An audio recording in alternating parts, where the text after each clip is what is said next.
Conversation with Harriet Tubman, titled Called to be Moses. The scene tonight is Auburn, New York, the home of Abner Doubleday, the supposed inventor of baseball, but more important for our purposes, also the home of William Seward, New York governor, United States senator, and Secretary of State under Presidents Lincoln and Johnson, and home of Harriet Tubman, a former slave who worked tirelessly to help slaves escape from slavery to freedom in the North. Secretary Seward, also an ardent abolitionist, sold a house to Harriet in Auburn, and the city became a haven for escaped African American slaves before the Civil War. Secretary Seward returned home when Ulysses S. Grant became president in 1869, which is when this conversation took place. Why, Mr. Seward, it surely is nice to see you in Auburn again. Thank you, Mrs. Tubman, for saying that. I'm glad to be back home and finally to be freed from Washington. How's the house I sold you? Quite nice, thank you. It surely has served me well as I brought my relatives here from the South. You know, they needed to escape from slavery. I'm glad the house has served you well. I was hoping that selling you this house would be a big help to our abolitionist movement. It sure was a help to me. I mean, you're glad to be free from Washington, but you don't know how glad those 300 slaves that I freed and brought here from the South feel about being out from under that yoke of slavery. Or the 750 that I freed during the Civil War. You really were a Moses, freeing the slaves. Oh, that's what some people called me. But they also called me general because of how I helped in the Civil War. I was the only woman who led an assault in the Civil War. But whatever people call me, what's really important is that God called me to do this. My vision, God directed me to free the slaves. I don't know if I should call you Moses or General Tubman.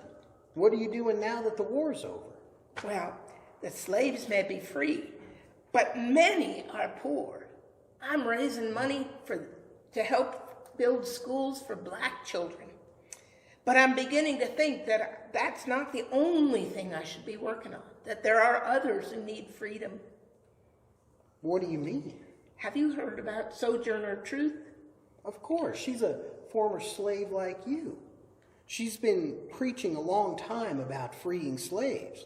Lived for a while in New York, but she's in Michigan now, I believe. Doesn't she talk about how God called her to preach against slavery?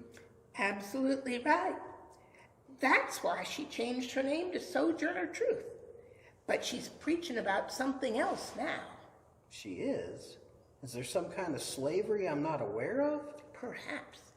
She's been preaching about equal rights for women. Black men who were slaves can vote now, but women, whether they're white or black, don't have the vote. Don't tell me you're going to become one of those suffragettes. I surely am, Mr. Seward. Just as slaves have a right to be free, I believe women have a right to vote. God's calling me to work for their freedom, too. But women's place is in the House. Yes, and in the Senate as well. Touché, Mrs. Tubman. I suppose you'd add the governor's mansion and the White House also. I don't know, Miss Tubman. This could be quite upsetting. Yes, it could. But God has always called me to seek freedom and justice for people, even if it was dangerous or risky. Well, your work to free slaves and even participate in the Civil War surely was dangerous and risky. But I fear you may continue to see how dangerous and risky it is, because change is threatening and people in power don't like to be challenged. I know, but I know God will be with me. I can't stop what I'm doing now.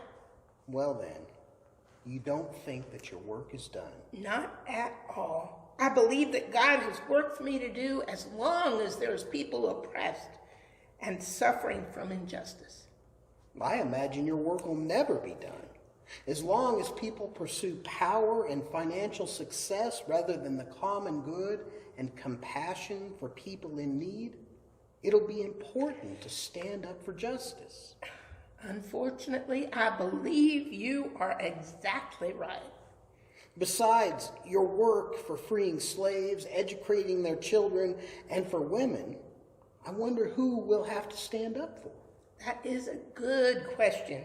But whoever is oppressed and wherever there's injustice, I believe we are called by God to do justice, love kindness, and walk humbly before our God.